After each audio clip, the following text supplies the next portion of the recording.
الحمد لله وكفى والصلاة والسلام على سيد الرسل وخاتم الأنبياء. أما بعد فأعوذ بالله من الشيطان الرجيم. بسم الله الرحمن الرحيم. شهر رمضان الذي أنزل فيه القرآن. صدق الله مولانا العظيم. معزز سامعین و ناظرین، السلام علیکم ورحمۃ اللہ وبرکاتہ۔ رب العالمین نے فرمایا کہ رمضان المبارک کا مہینہ وہ ہے کہ جس کے اندر قرآن نازل کیا گیا، لہٰذا رمضان کے مبارک مہینے کا تقاضا یہ ہے کہ اس میں ہم اپنے دوسری مصروفیات کو کم سے کم کر کے روزے اور تراویح کے اہتمام کے ساتھ زیادہ سے زیادہ وقت جو ہے قرآن پاک کی تلاوت اور ذکر و اذکار کے اندر گزاریں، اللہ کی حمد و ثنا، اس کی تسبیحات اور توبہ اور استغفار اور درود شریف، نفلی نمازوں اور دوسری عبادتوں کے اندر اپنے اوقات کو صرف کریں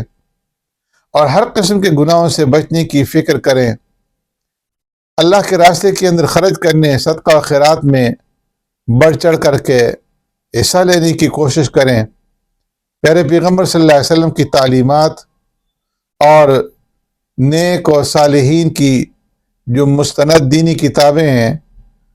ان کا مطالعہ کریں، اس لیے کہ ایسی کتابوں کا مطالعہ کرنا یہ صحبت کا بدل ہے، اور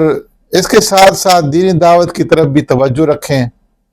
اپنے لیے اور اپنے عزیز اقارب، اپنے رشتہ داروں کے لیے اور اپنے ملک اور ملت کے لیے دعائیں مانگیں اور اس کی صلاح اور فلاح کے لیے دعاؤں کا التزام کریں۔ اگر رمضان المبارک کے اس بابرکت مہینے میں ان تمام باتوں کے التزام اور اہتمام کے ساتھ ساتھ اگر ہم یہ مہینہ گزاریں گے تو اللہ رب العزت کی بارگاہ سے یہ امید ہے کہ انشاءاللہ ہمارا پورا سال جو ہے وہ بھی اسی طریقے سے گزرے گا، اور سال کے دوسرے مہینوں کے اندر بھی ہم اپنے آپ کو اسلامی زندگی سے قریب تر رکھنے کے لیے کامیاب ہو جائیں گے۔ پیارے پیغمبر صلی اللہ علیہ وسلم کا ارشاد ہے کہ جس شخص کا رمضان سلامتی سے گزر گیا تو اس کا پورا سال جو ہے وہ سلامتی کے ساتھ گزر جائے گا۔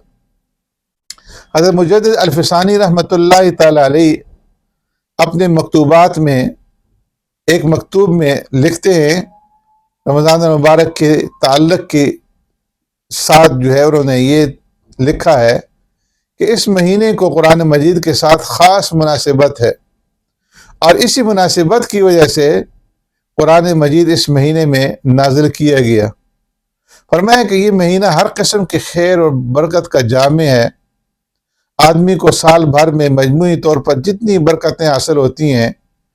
وہ اس مہینے کے سامنے اس طرح ہیں جس طرح سمندر کے مقابلے میں ایک قطرہ۔ اس مہینے میں فرمایا کہ جمعیت باطنی کا حصول پورے سال جمعیت باطنی کے لیے کافی ہوتا ہے، اور اس میں انتشار اور پریشان خاطری بقیہ تمام دنوں بلکہ پورے سال کو اپنے لپیٹ میں لے لیتی ہیں۔ اس لیے قابل مبارکباد ہیں وہ لوگ جن سے یہ مہینہ راضی ہو کر گیا، اور ناکام اور بد نصیب ہیں وہ جو اس کو ناراض کر کے ہر قسم کی خیر اور برکت سے محروم ہو گئے۔ ایک دوسرے مکتوب میں آپ فرماتے ہیں کہ اگر اس مہینے میں کسی آدمی کو اعمال صالحہ کی توفیق مل جائے تو پورے سال یہ توفیق اس کے شامل حال رہے گی، اور اگر یہ مہینہ بے دلی کے اندر اور فکر اور تردد کے اندر اور انتشار کے ساتھ اگر گزر گیا تو پورا سال اسی حال کے اندر جو ہے وہ انتشار کے ساتھ اور بے چینی کے ساتھ جو ہے گزرنے کا اندیشہ ہے۔ اللہ تبارک و تعالی اس مہینے کی قدردانی کرنے کی ہمیں توفیق عطا فرمائے۔